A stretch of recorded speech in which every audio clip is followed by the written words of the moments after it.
Hi people and hello my Chili Con Carnage crew, it's Chili here from Live Listen Erased, and as promised, here is the first episode of many, regarding the Rolling Stones albums, all of them on a tier list.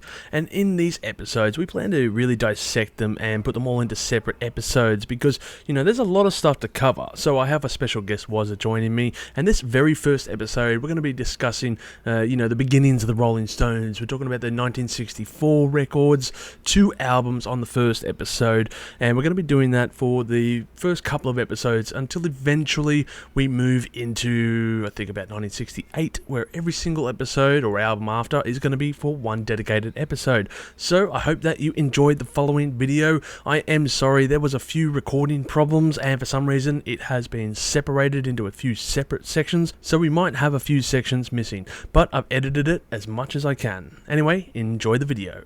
Wazza, first of all, thank you for joining us in regards to this episode. It's good to have you on board and joining us again. Thank you. Good to be here. Yeah, it's always, and of course, any chance to talk about the Rolling Stones is a good one, isn't it? Yeah, that's right. So any excuse to talk about it. I hope you got a beer ready, because I do, and I'm just going to be talking about. We're going to run over these ones. Of course, as I said, this first episode. The reason we're going to make it 4 in 1 episode is simply because, I guess for time constraints, we're going to kind of brush over their very first era and go over it very quickly. Well, they're short albums as well. They are, yeah, they're very short, yeah, especially when it comes to later on in their career. So, yeah, when it comes to it, I guess let's go through a little bit of what we're going to be doing as well for these episodes. So what we plan to do, of course, we're doing our introduction as we are talking about now. We're going to rate the album cover, which is going to be pretty easy for these first few albums.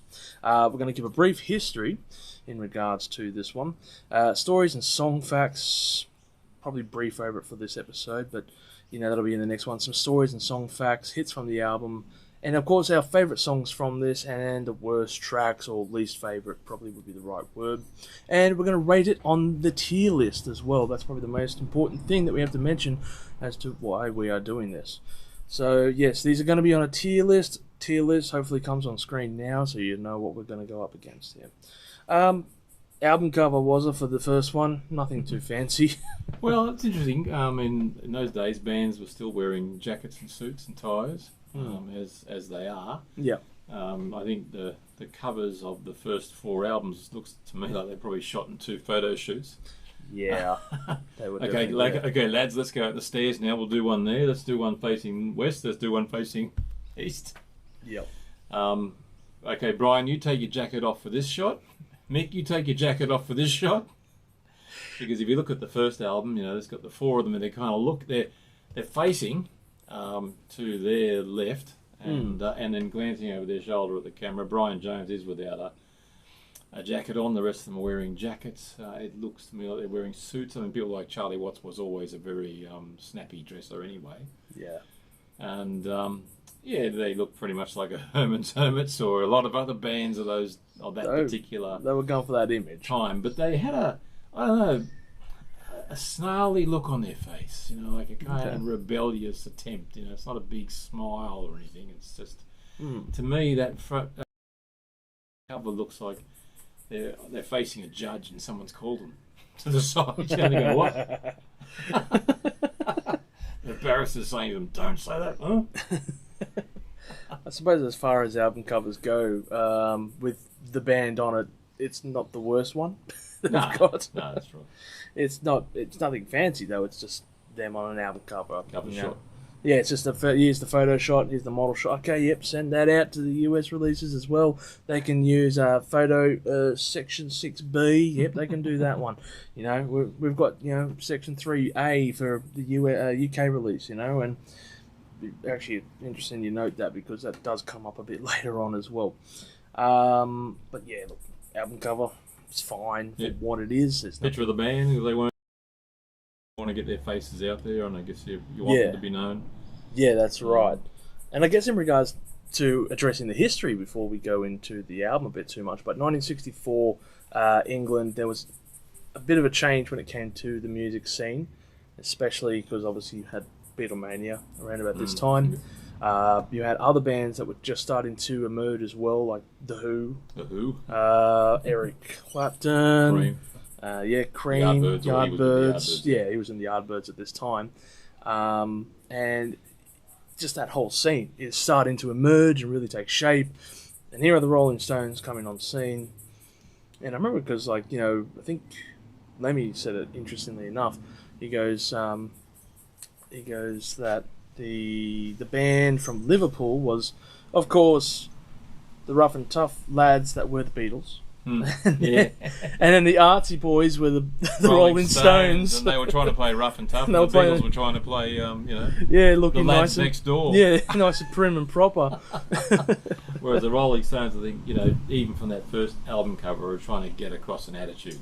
Yeah. They're trying to get something across there, but they've got a bit of a rod up them at this stage. But you look at some of the blues albums at that time, the English blues, like John Mayall's Blues Breakers, the album they call Beano. There's got the four of them just sitting kind of almost in the gutter or on a bench. And Eric Clapton's famously reading Beano magazine, which was a comic book of those days. And they're kind of dressed in, bluesy kind of jeans, I think, and, check shirt. I don't know if I can't recall if any of them had a tie on or anything.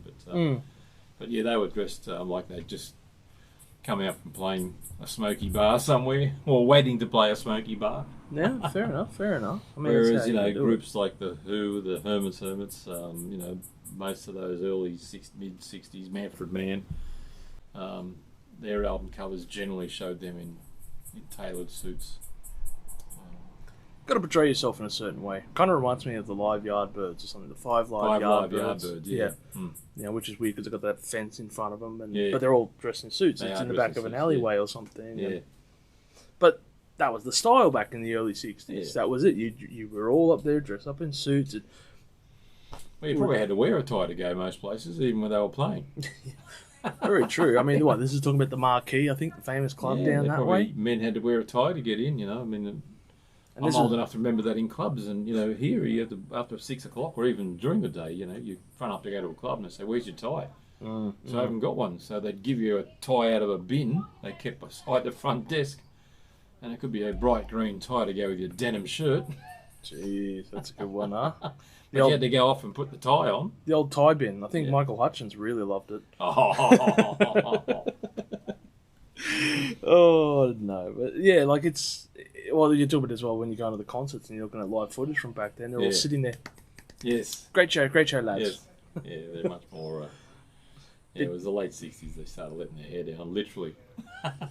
It's just on the verge of you and can see the scene is changing. We're not sure what is going to happen, but something is happening. I would say, I'm not a fashion expert by any means, but I would say it's the American influence that really brought in that much more relaxed Californian style. Yeah, that's fair enough to say as well. There was a bit of something's going down in the scene, and we apologise for the nature sounds in the background. That is a very loud bird, and looks like Chowder's about to get out. Actually, how's that door? Our manager is eagerly watching over the show, just making sure that we're doing all right there, and and slowly clawing at it. How to open the back door. The things that cats can do without opposable thumbs, everyone. Haven't you seen Cats and Dogs before? Just saying. But enough ramblings about nothingness. Amazing. Last week she surprised us by doing that trigonometry, and now she's got the back door. She came up with the whole table and the whole thing. That's Chowder's work right there.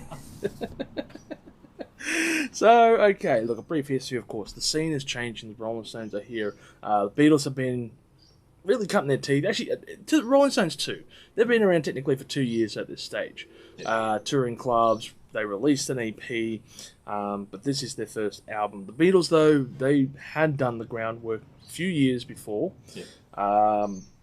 So the Rolling Stones aren't really exactly, I guess, making anything that's new, cutting edge, or in regards to that. And in particular, when it comes to this album, it's all covers except for one track. It's all just cover tracks of various blues, mostly standard blues. covers, really. That's the note that I put. If you look at songs, material like "Not Fade Away," and Buddy Holly. Yeah, I that's mean, a lot of right. people did that, not Fade Away. I mean, it's been done over and over and over again. I don't know whether Rolling Stones one of the first to do a cover. Route 66, Yeah, I Just Want to Make Love to You. Yeah, a whole bunch of these ones here. Willie Dixon song. I think as far as original, it's the first Jagger Richards, which is Tell Me. Tell Me was a song written very much in the vein of the covers that they've been doing. But I think two other pieces there are also by the band, because I believe Nanka Felge, given as a songwriter for two of the tracks, was a name, an alibi like a false name for the whole band. Oh, okay. So I don't believe there is actually such a person as Nanka Felge. Or if there is, that'd be an unfortunate name. Yeah, that name appears on some of the other albums as well, and that's supposedly where the 5 Rolling Stones members. And interestingly, on this album and another one of the ones we're looking at, the Nanka Felge track is an instrumental. Oh, okay. So on this particular album, Now I've Got a Witness is instrumental. Yeah. And are you sure? Now I've Got a Witness. Yeah. I thought that was the lyrics. Now I've Got a Witness throughout it. Well, I just listened to it again. I did turn it off when there was about 30 seconds left to go. So maybe there is something said at the end. But yeah, right. Little by Little, it's another song with Nanka Felge, but also co-written with Phil Spector. Yeah, that's the other thing. He was in the studio with them a bit and played some piano along with Ian Stewart. I did. I remember looking that up and I'm like, oh, Phil Spector is on there. Oh, okay. Yeah, yeah, very controversial figure when it comes to producers. Well, a later controversial, yeah. Later, well, yeah, the guy was an oddball. He was. Very lightly. Yeah. And the other thing as well, I guess we have to mention here, because when it comes to the Rolling Stones, everyone knows it's like the 5 members. Obviously, I'm talking about the main members, of course, Keith Richards, Mick Jagger, Charlie Watts, Bill Wyman, and Brian Jones. Yes. And everyone knows about the 5, the Fab, well, I guess you wouldn't say the Fab 5, it was the Fab 4 for the Beatles, but, the 5 members of the Rolling Stones. But there was actually a 6th member, Ian Stewart, who was cut just before this album. But he was a session recorder for keyboards and, he worked for all of his work. Yeah, up until really about 85, I think, when he passed away. He passed away, and the album that came out then, Dirty Works, finishes off with a little piano ditty from Ian Stewart. And even he was, I think, when the Rolling Stones were included in the, what do you call it, the Rock and Roll Hall of Fame, they included Ian Stewart. I think he was cut in part because they considered he didn't look the part. Yeah, that's. And I'll just, I get where they're coming from when you're looking at the album cover and it's just all the bowl haircuts, and then imagine like what's Ian Stewart done that he's not got the bowl haircut? Yeah, I don't know. And suit and tie. Taller as well, but skinnier looking, and I mean, Charlie's a tall guy as well. Yeah, pretty tall guy. Yeah. Yep.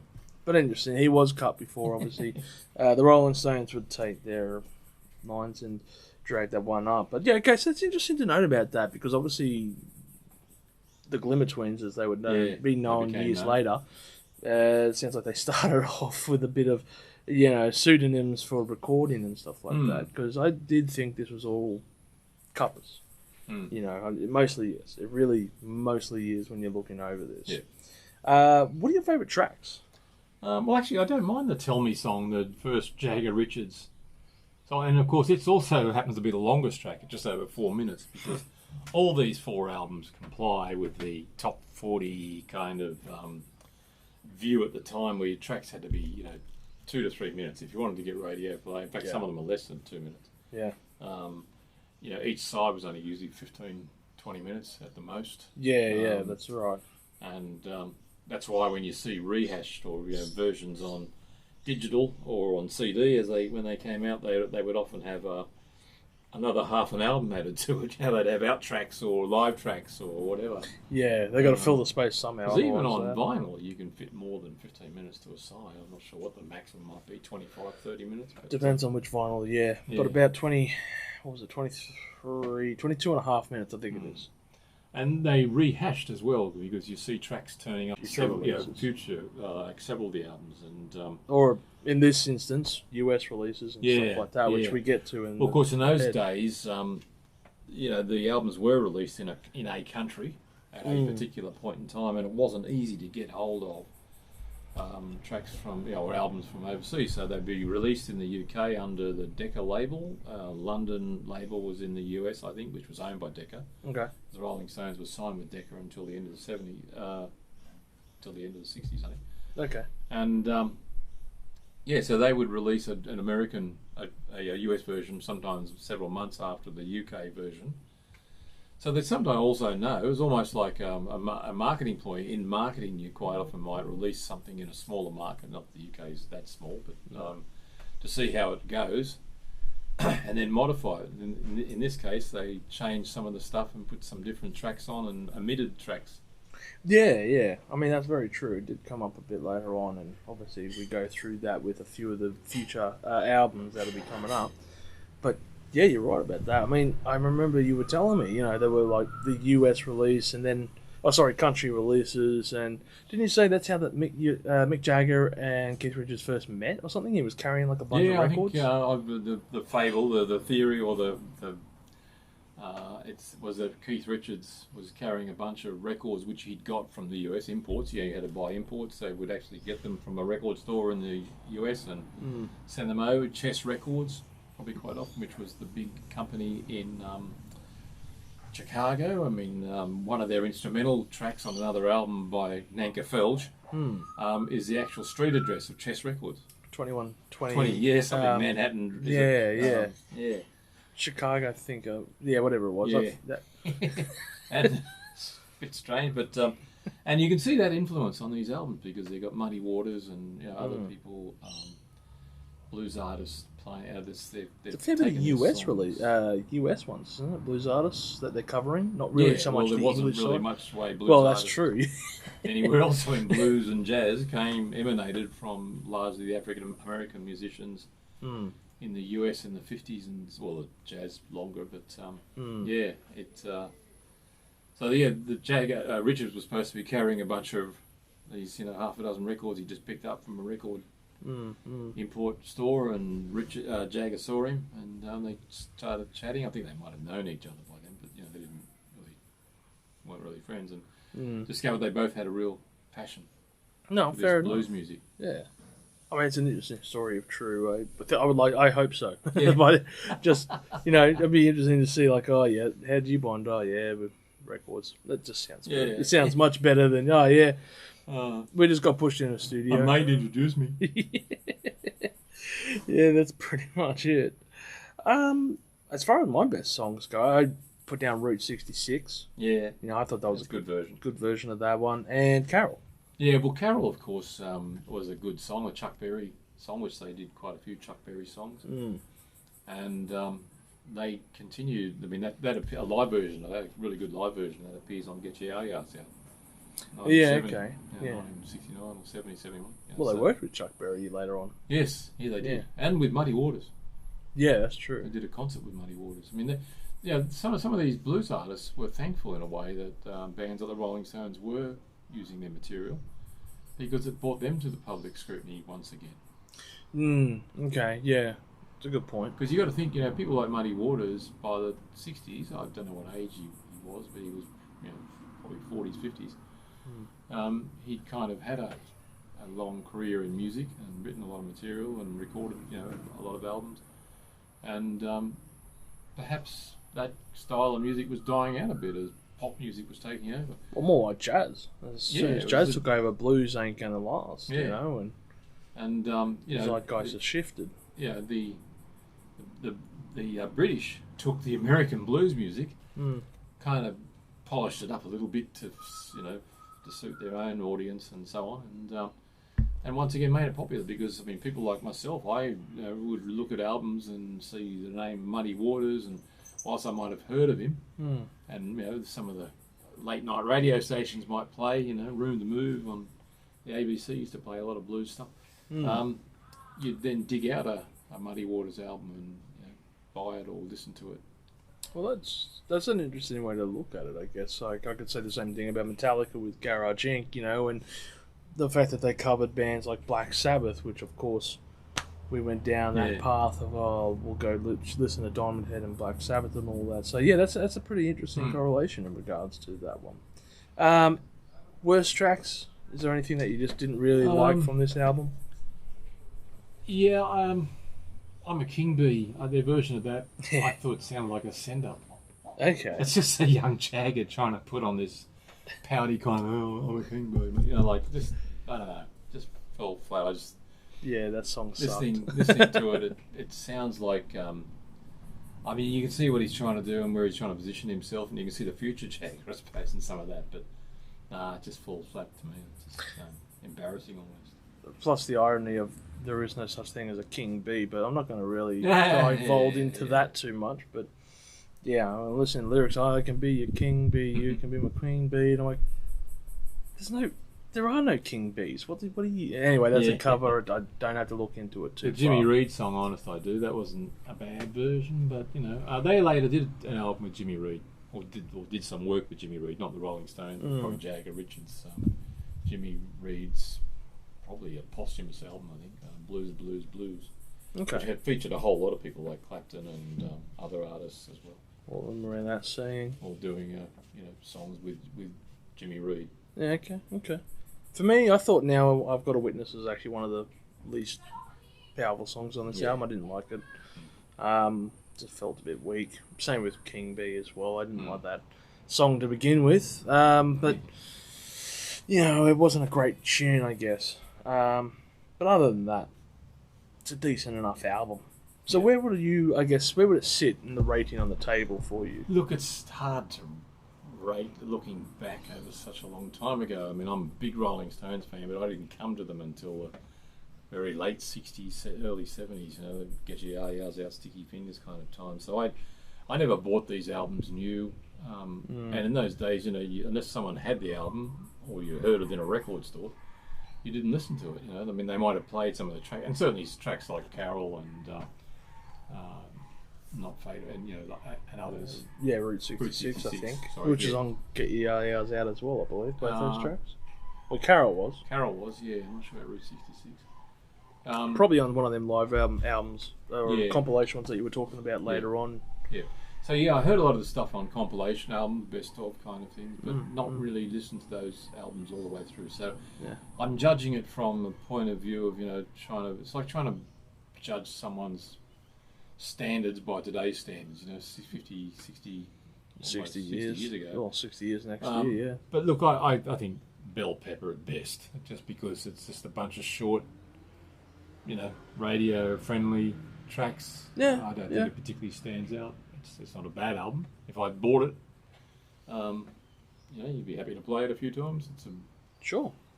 Yeah, okay. It's interesting that it sat in that position for you. For me, I find it an interesting album, I guess. I was reading a lot into it, and a fair few music journos in particular, they highly regard this album for whatever reason.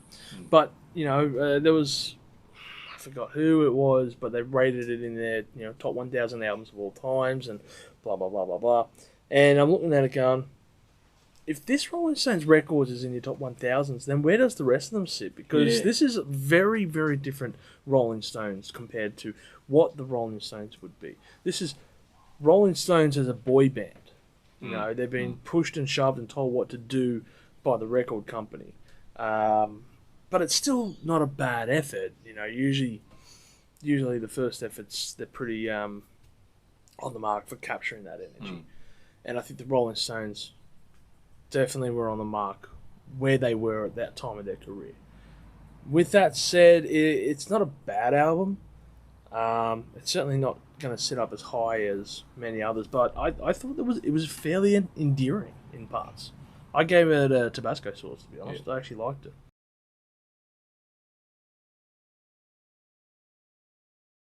Well, I think if you were judging it by, as I said, I'm judging it by today's standards. Here we are in 2023. Hackney Diamonds has just come out, like their 31st or 32nd, so there's a lot between what's happened since then.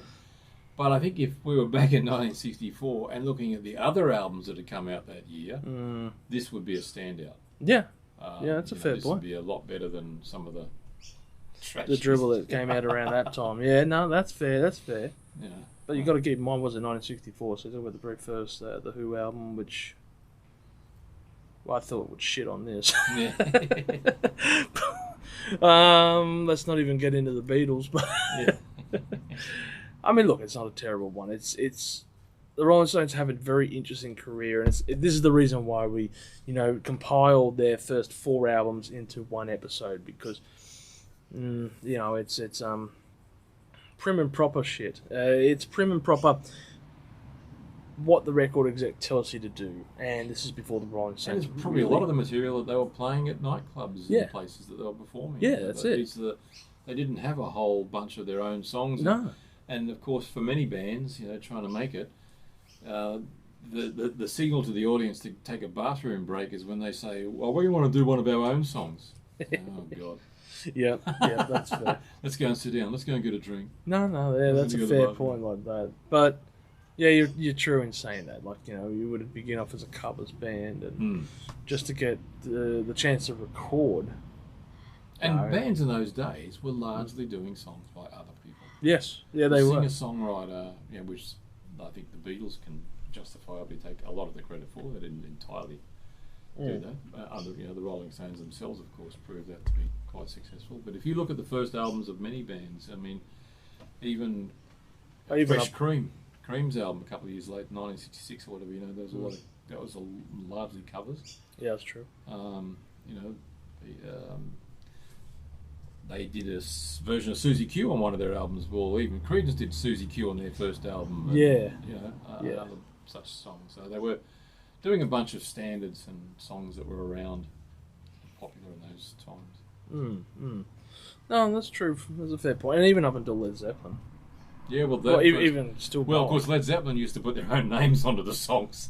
They did other people's songs, but they didn't give them credit. They reworked it Until they took them to court. Yep, we're going to use Chicago. Whole Lot of Love was based on You Need Love. And yeah, that's right. That's right. You could do a whole episode on that one. Babe, I'm going to leave you and all that kind of stuff.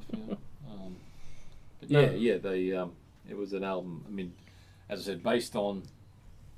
If you judged it on the albums that came out in 1964, and I wasn't buying records then, so I don't really know. Yeah. I'm sure that stacked up pretty well. And even what came out later, because you got to remember later that decade, we had the era of boys bands, the Monkees, and all that kind of stuff. And I quite like the Monkees. It probably brought me to music in some respects. You had other bands like, as I've mentioned, Herman's Hermits a few times, and of course, bubblegum music came out. That was just around the verge a factory there. pushing out, stuff that 1910 Fruit Gum Company and all this kind of there's cartoon kind of bands like the Archies. Cookie cutter shit just getting pushed out constantly. The Brill Factory, what they call it. I mean, Holland Dozier Holland, one of the songs I think on that album, this album is a Holland Dozier Holland. Well, they were a trio that wrote a lot of that.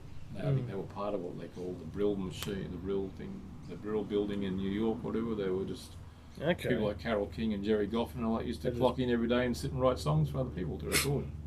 Fair enough. Oh, well, that's one way to make a living, I guess. Yeah. But we move on to the next Rolling Stones album, which is 12 by 5. Now, the reason I've included this US release is because technically it does stand out a little bit more to the rest of the US releases because it includes the 5x5 EP that the band would release earlier on in that year. Later on, I should say, in 1964. And various other live tracks or some other tracks amongst the mix there that really aren't... I mean, there's a few tracks obviously from UK releases stuff, but there's a lot that's just pretty original. So in that instance, I've said, all right, let's talk about 12 by 5, briefly, and mention what we were going to find about this. So I just want to talk to you. The album cover, what do you think about this one? Similar, very similar to the first one. They're just facing a different direction. Jagger's got his jacket off this time. Actually, I think because you were talking about the album cover of that last one, I'm pretty sure 12 by 5 was from the same photo shoot, the exact same photo shoot. I didn't examine in detail their haircuts and all that kind of stuff, but it looks fairly Very Yeah. much, as I said, they're saying, okay, Mick, you take your tie and jacket off this time. Actually, no. Yeah, I think so. Or it's Yeah. Rolling Stones number 2. I think it's Rolling Stones number 2. They take that photo. Anyway, it's used in some other thing. Yeah. But 12x5. What did you... I guess I don't have any stories regarding this one other than what I just said. You know, it's a US release, which includes 5x5. So I guess we'll dive straight into this and just say, what do you reckon about the music on offer here? Look, it's more of the same, or similar. It's got some good tracks on it. They do good versions of "Time Is on My Side" and "Under the Boardwalk," which almost come to be thought of as Rolling Stones songs, I thought, but they're not. It's interesting. Okay, yeah. I think they do "It's All Over Now," don't they? Yep. It's All Over Now. Bobby Womack, Shirley Womack. "It's All Over Now" was done by many bands as well. That became a standard. Even Rod Stewart did it on one of his first solo albums. Okay. And used to do it live with the Faces. Yeah, fair enough then. It features some Nanka Felge again. Rearing their head again. Yep. 2120 South Michigan Avenue. There we go. Yeah. Which is the address, I believe, for Chess Records. The old Chess Empty Records. Heart, which is another one. There's a couple of Jagger Richards. Three Jagger Richards. So we're starting to see. Yeah, we're starting to see them starting to increase their portfolio. Even though some of their own songs I don't think are particularly strong. I think "Grown Up Wrong" is not a great song. Yeah, that's a fair one. To me, the standout track, the one I really liked in this one, which also appeared on the 5x5 EP, is "If You Need Me," Wilson Pickett Okay. and Robert Bateman. Yeah, right. Yeah, Susie Q. I mean, that's a less than 2 minute song. Yeah, it's a short track. I think it's the very last one. I think from that album. Yeah, and that appears on the next album. on the next one as well, the UK release. So. And like I was saying before, you did have the US and the UK release, and it was not possible to go into a record store and compare the two albums because you had to be in the US to buy the US version, and it's a bit like DVDs and regions almost. Yeah, that's true. That's true to agree. They shuffle the songs for the different versions. Yeah, they mix and mashed them all. And that's where 12x5 is kind of like this weird oddball in regards to the US versus UK releases. Where the albums would be like, all right, we've cut 2 tracks off. This whole album's like, all right, we've got 5 or 6 tracks out of 12 that are just not on any albums. Then there's a couple that'll be appearing later on. You know, for me, the best albums I found, the best songs I should say, was "Confessing the Blues," "Good Times, Bad Times," which I had to double check wasn't actually an original by Led Zeppelin. Led Zeppelin, no. Yeah, I'm listening to it and going, "Oh, Good Times, Bad Times." Hang on a second, is there some kind of link here I'm not familiar with? And that would have been a really cool link if true. And "It's All Over Now." You know, for me though, when it comes to the worst tracks, which it's interesting you mentioned those ones before, but "Under the Boardwalk" I thought was so boring and it's not a great. I mean, that song had been done well before.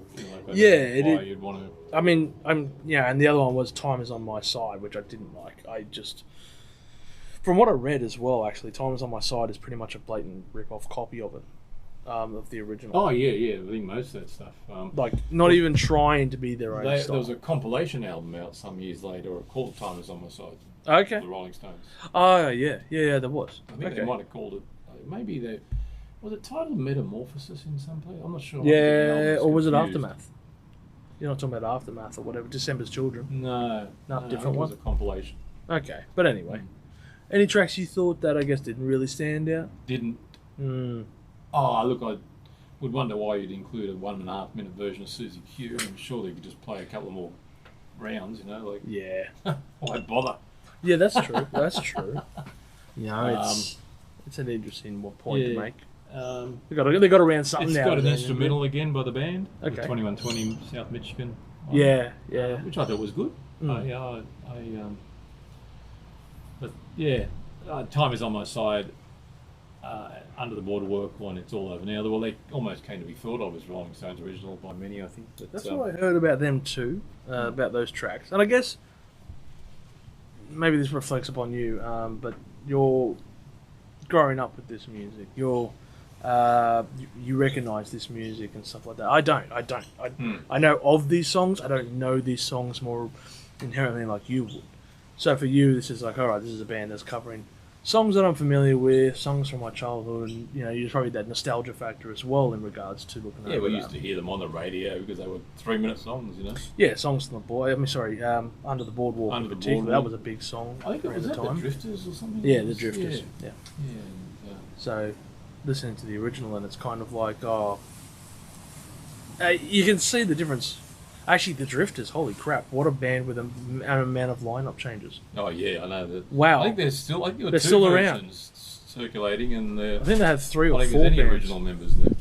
Yeah, I think they had 3 or 4 bands at one stage. Blood, Sweat and Tears these days. They were still touring, but there's not an original member left. I quickly checked on them, and it said that there was about 70 lineup changes, Yeah, and I'm like, yeah. what? No. That's right. When does a band become a cover band for That's itself? it. Even a lot of the original members had died off by about 1972, and I'm thinking this band's only been around since '57. Anyway, I'm getting, I guess, sidetracked on that one. I guess the London Symphony Orchestra from 1920s and now is different. That's true. That's very true. Might be picking up a little bit of wind interference now. We're getting a bit of storm coming in. Yeah, Anyway. Tom is not on our side when it comes to this one. Now, I don't know if the wind is going to pick up some levels here at the moment, so we'll try and rush through this very quickly. But rating on the scale. A bell pepper again. Yeah, that's fair. That's Yeah. fair. Yeah, I could agree. I would agree with you there. I think the first album was stronger than this, but I'd probably rate them both as a bell pepper. Again, that's going back and using, putting today's standards perhaps against. Yeah, that's a fair point. That's a very fair point. I thought that, like you said, the first album was much more stronger. Yeah, the first album was. So I did reflect it a bit. I guess I'd put it as bell pepper for this album.